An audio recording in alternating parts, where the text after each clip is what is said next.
و سلام علیک یا رسول اللہ صلی اللہ تعالی علیہ وسلم۔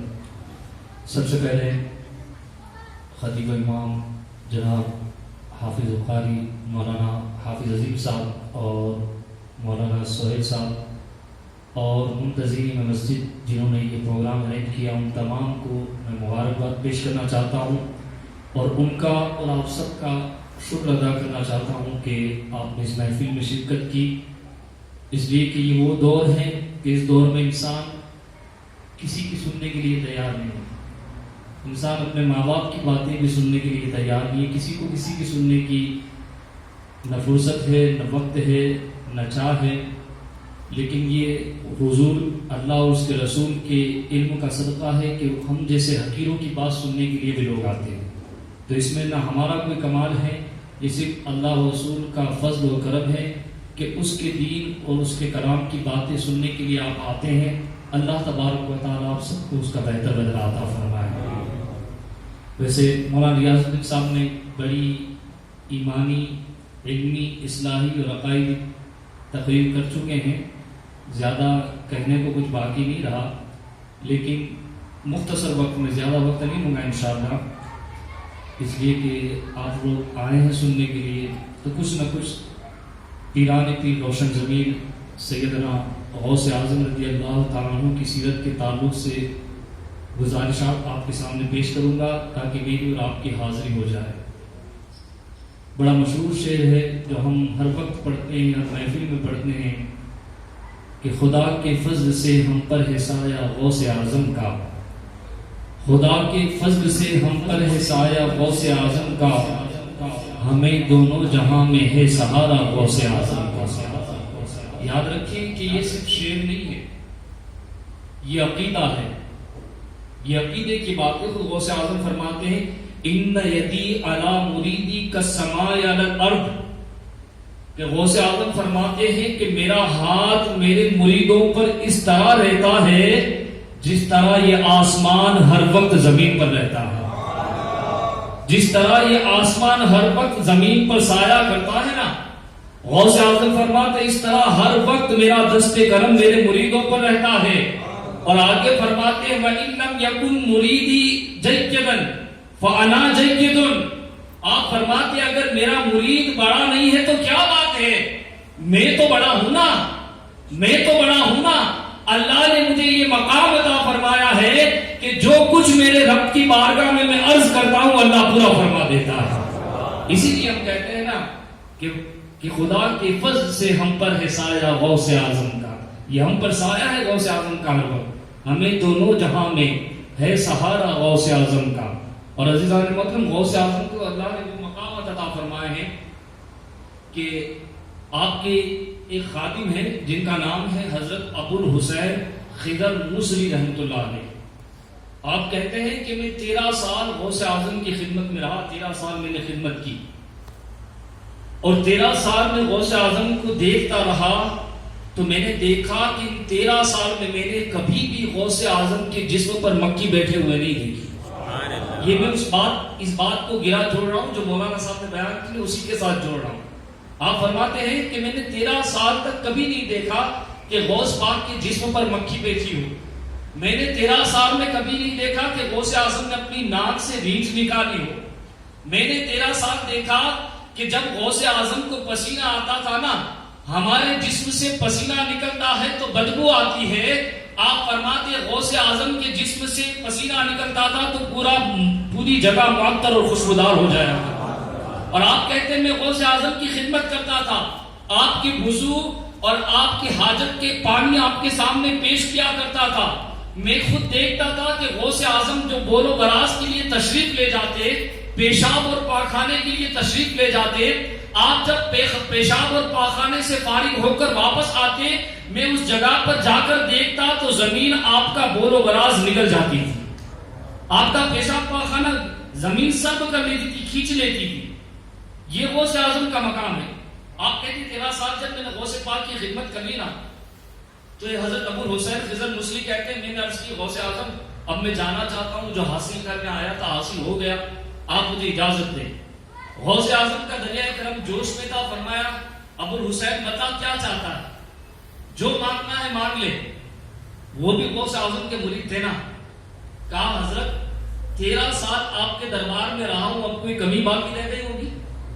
اب کسی چیز کی کمی ہوگی؟ 13 سال آپ کے در پر رہا ہوں, 13 سال آپ کے ٹکڑے کھائے ہیں, اب ابو الحسین کو کس چیز کی ضرورت ہوگی؟ آپ نے ہر چیز سے نواز دیا ہے. غوث اعظم نے فرمایا پھر بھی مانگ لے, کیا مانگنا چاہتا ہے؟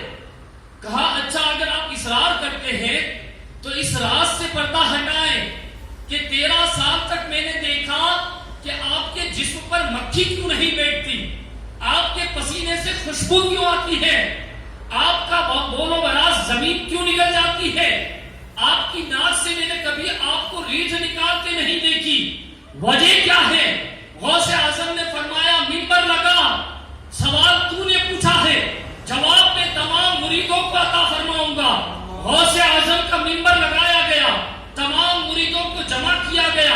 غوث اعظم نے فرمایا یہ ابو الحسین پوچھتا ہے میرے جسم پر مکھی کیوں نہیں بیٹھتی, میرے پسینے سے خوشبو کیوں آتی ہے, میرا بول و براز زمین کیوں نکل جاتی ہے, گندگی مجھ سے دور کیوں رہتی ہے؟ آپ نے فرمایا تاللہ ہے ھذا وجود و جدی لا وجود عبد القادر, خدا کی عزت کی قسم حقیقت میں یہ وجود میرا نہیں ہے, ظاہری طور پر یہ جسم عبد القادر کا ہے, لیکن حقیقت میں یہ محمد مصطفیٰ کا جسم ہے, حقیقت میں یہ میرے نانا جان کا جسم ہے. اسی لیے غوث اعظم قصیدہ غوثیہ میں فرماتے ہیں کل ولیک لہو قدم و انی علی نبی کے بدل کمالی, کہ ہر نبی ہر ولی کسی نبی کے نقش قدم پر ہوتا ہے, اور میں اپنے نانا جان محمد مصطفیٰ کے نقش قدم پر.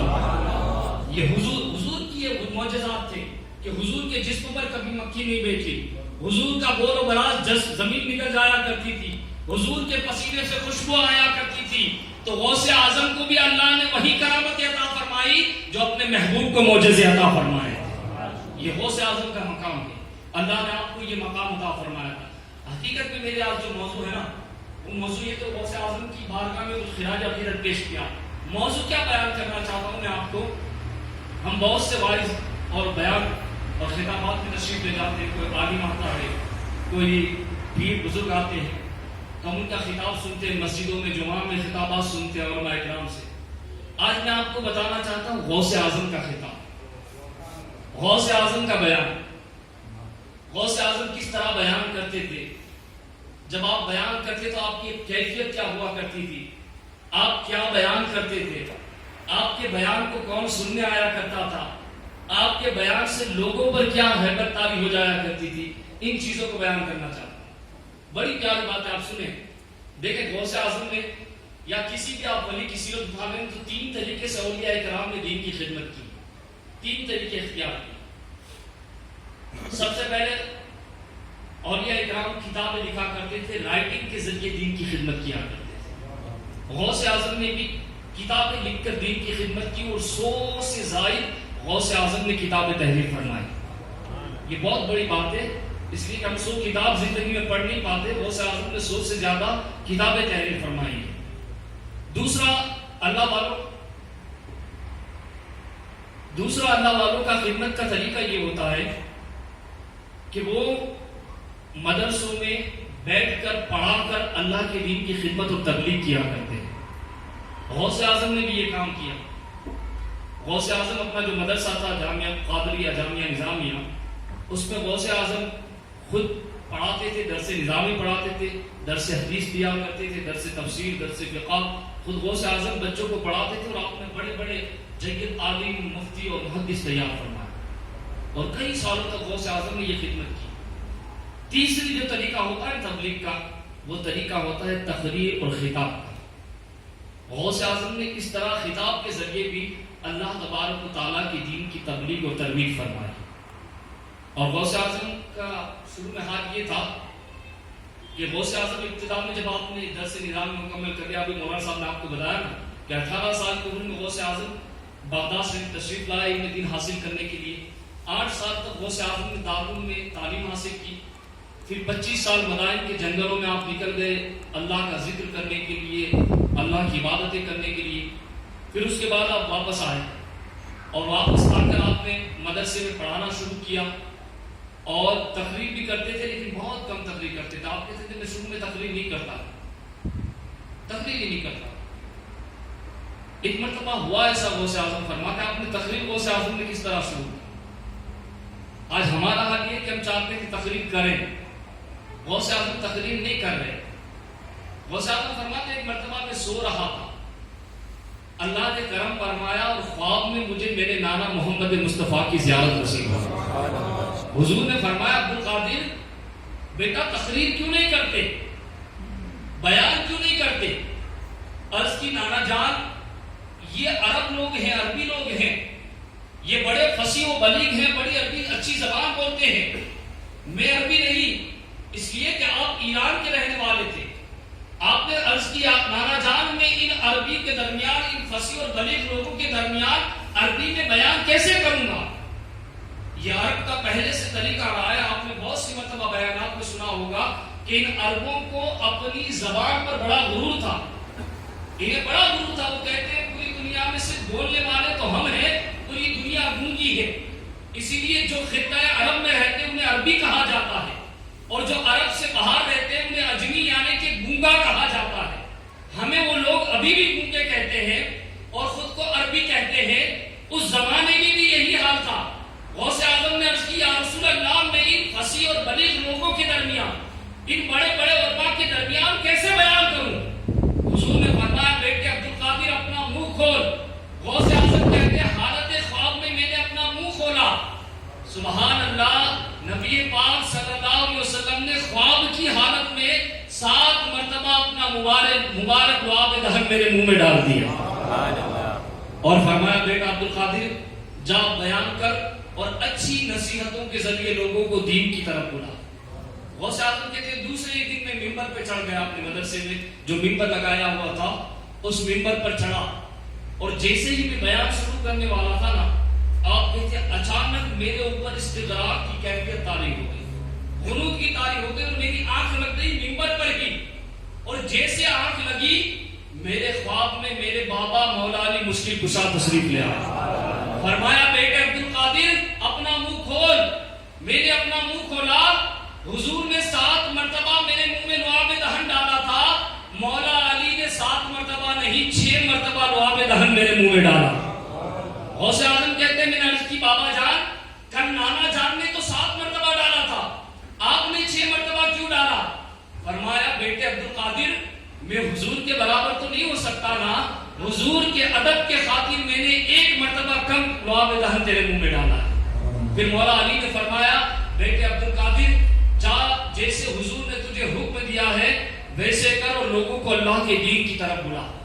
غوث اعظم فرماتے ہیں پھر حال یہ ہوا کہ شروع میں جب میں بیان کرتا تھا نا تو میرے بیان میں 5-10 لوگ آیا کرتے تھے, 5-10 لوگ میرے خطاب سننے کے لیے تشریف لاتے تھے. لیکن اب حضور کی نظر عنایت ہو گئی, مولا علی کی نظر کرم ہو گئی. اللہ نے یہ کرم کیا کہ اب میں بیان کرتا تھا تو اتنے لوگ میرے بیان سننے کے لیے تشریف لاتے تھے کہ میرا مدرسہ فول ہو جاتا تھا, اور باہر سڑکوں پر بھی لوگ میرا بیان سننے کے لیے کھڑے ہوتے. اب اتنا کرم ہو گیا حضور کے لعاب دہن کا اور مولا علی کے لعاب دہن کا اتنا کرم ہوا کہ وہ مدرسہ چھوٹا لگنے لگا. تو شہر کے بیچ میں جو عیدگاہ تھی وہاں پر میرا ممبر لگایا گیا, اور اس ممبر پر بیٹھ کر میں بیان کرنے لگا, واعظ و نصیحت کرنے لگا. اتنی عوام آنے لگی, میرا بیان سننے کے لیے اتنے لوگ آنے لگے کہ جو شہر کے بیچ میں عیدگاہ تھی وہ عیدگاہ بھی اب چھوٹی لگنے لگی اور وہاں بھی وہ فل ہو جایا کرتی تھی. غوث اعظم فرماتے پھر میرا ممبر منتقل کیا گیا, شہر کی عیدگاہ سے شفٹ کر کے شہر کے باہر جو بڑی عیدگاہ تھی وہاں میرا ممبر لگایا گیا, اور لوگ اتنی تعداد میں آنے لگے آپ بڑا تعجب کرو گے. آج بھی ہمیں لوگوں 500-700 لوگوں کو جمع کرنا مشکل ہے. اس زمانے میں کہ جو ٹیکنالوجی کا دور نہیں تھا, آج تو پروگرام سے پہلے واٹس ایپ پر انفارمیشن دی جاتی ہے, نیاز کا اہتمام کیا جاتا ہے, فون کر کے میسج کر کے لوگوں کو بتایا جاتا ہے, مسجدوں میں اعلان کر کے بتایا جاتا ہے. پھر بھی ہم 500-700 لوگوں کو جمع نہیں کر سکتے. وہ ٹیکنالوجی کا دور نہیں تھا, وہ نیاز اور لنگر کا دور نہیں تھا. غوث اعظم فرماتے ہیں حضور کے لعاب دہن اور مولا علی کے زمانے میں